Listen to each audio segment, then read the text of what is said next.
एक छोटे से गांव में गुड़िया नाम की एक नन्ही बालिका रहती थी। उसकी उम्र केवल 5 वर्ष थी।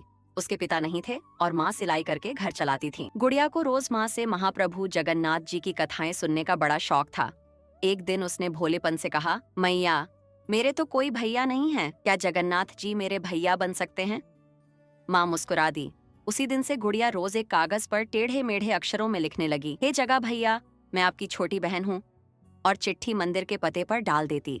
हर पत्र के नीचे वह जरूर लिखती, रक्षाबंधन में मैं आऊंगी। फिर रोज गिनती करती। अब 10 दिन रह गए, अब 9 दिन रह गए। उसके नन्हे मन में बस एक ही इच्छा थी, अपने भैया जगन्नाथ जी को अपने हाथ से राखी बांधने की। मंदिर में कार्य करने वाले एक सेवक को एक दिन उसकी कई चिट्ठियां मिली।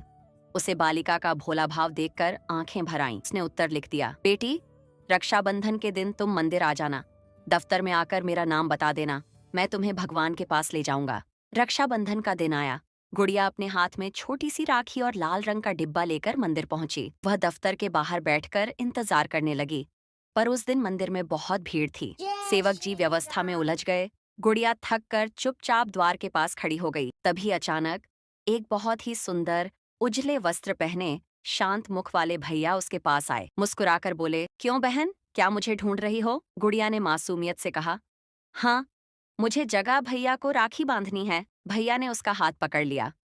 आओ, मैं तुम्हें ले चलता हूँ। गुड़िया को ऐसा लगा जैसे रास्ता अपने आप बनता जा रहा हो। भीड़, प्रहरी, बंद द्वार, सब जैसे हटते चले गए। वह भैया उसे मंदिर के भीतर ले गए, जहाँ सामान्य लोगों का जाना वर्जित था।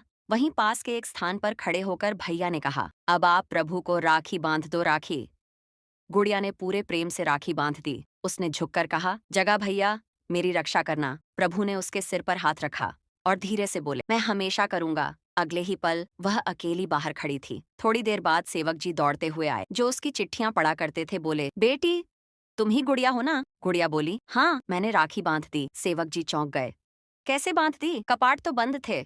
गुड़िया ने सरलता से कहा, एक गोरे से भैया आए थे, वो मुझे अंदर ले गए थे। सेवक जी स्तब्ध रह गए, क्योंकि उड़ीसा में तो सांवरे और काले लोग हैं। उस समय तक तो मंदिर के गर्भगृह के द्वार खुले ही नहीं थे। जब थोड़ी देर बाद कपाट खुले, सेवकों ने देखा अंदर तो भगवान जगन्नाथ जी हाथ में राखी बंधी हुई थी, पर एक नई राखी बंधी हुई थी। तब सबके मन में एक ही भाव उठा, आज महाप्रभु ने अपनी बहन की पुकार स्वयं सुन ली थी। और उस दिन सभी ने समझ लिया, जहाँ सच्चा बाल भाव होता है, वहाँ भगवान स्वयं रास्ता बनकर आ जाते हैं।